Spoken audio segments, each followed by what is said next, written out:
சட்டமன்ற தொகுதியில் இடைத்தேர்தல் வரவுள்ள நிலையில் அங்கு மக்களுக்கு நன்றி தெரிவித்து பரிசு பொருட்களை வழங்கி வருகிறார் அதிமுக முன்னாள் அமைச்சர் Vijayabaskar.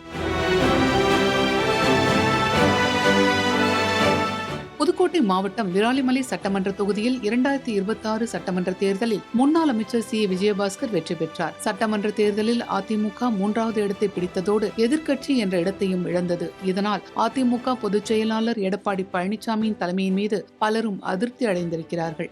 SP Velumani, CV Shanmugam, C Vijayabaskar ஆகியோர் தலைமையில் அதிமுகவில் ஒரு பிரிவினர் தனியாக பிரிந்தனர். சட்டமன்றத்தில் முதல்வர் ஜோசப் விஜய் ஆட்சியின் மீதான நம்பிக்கை வாக்கெடுப்பின் போது அதிமுகவின் அதிருப்தி பிரிவினர் தாவேகாவுக்கு ஆதரவாக வாக்களித்தனர். எதிர்ப்போர் எழுந்திருக்கும்படி கேட்டுக்கொள்கிறேன்.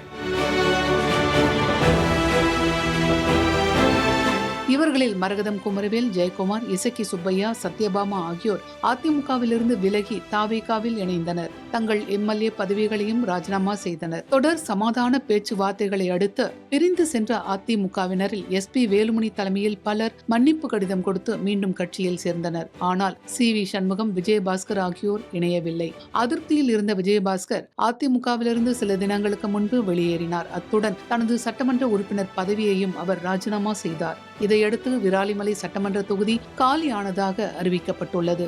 இந்நிலையில் அவர் அண்மையில் தாவேகா பொதுச் செயலாளரும் அமைச்சருமான N ஆனந்தை நேரில் சந்தித்து பேசினார். இதனால் அவர் தனது ஆதரவாளர்களுடன் விரைவில் தாவேகாவில் இணைவார் என்று தகவல்கள் தெரிவிக்கின்றன. இந்நிலையில் விஜயபாஸ்கர் விராலிமலை சட்டமன்ற தொகுதி முழுவதும் உள்ள மக்களுக்கு வீடு தவறாமல் பரிசு பை ஒன்றை வழங்கி வருகிறார். அந்த பையில் ஒரு குலோப் ஜாமுன் டப்பா, குழந்தைகள் பயன்படுத்துவது போன்ற ஒரு பேனா, விராலிமலை தொகுதி மக்கள் தனக்கு வாக்களித்ததற்கு நன்றி என்று கூறும் நன்றி மடல், மேலும் ஒரு எவர் சில்வர் டப்பா ஆகியவை வைக்கப்பட்டிருக்கின்றன. தொகுதி முழுவதும் இந்த பையை விஜயபாஸ்கர் தனது ஆதரவாளர்கள் மூலம் வழங்கி வருகிறார். இடைத்தேர்தல் வரவுள்ள நிலையில் மீண்டும் சட்டமன்ற தேர்தலில் போட்டியிடுவதற்காக இந்த பரிசு பை வழங்கப்படுவதாக கூறப்படுகிறது.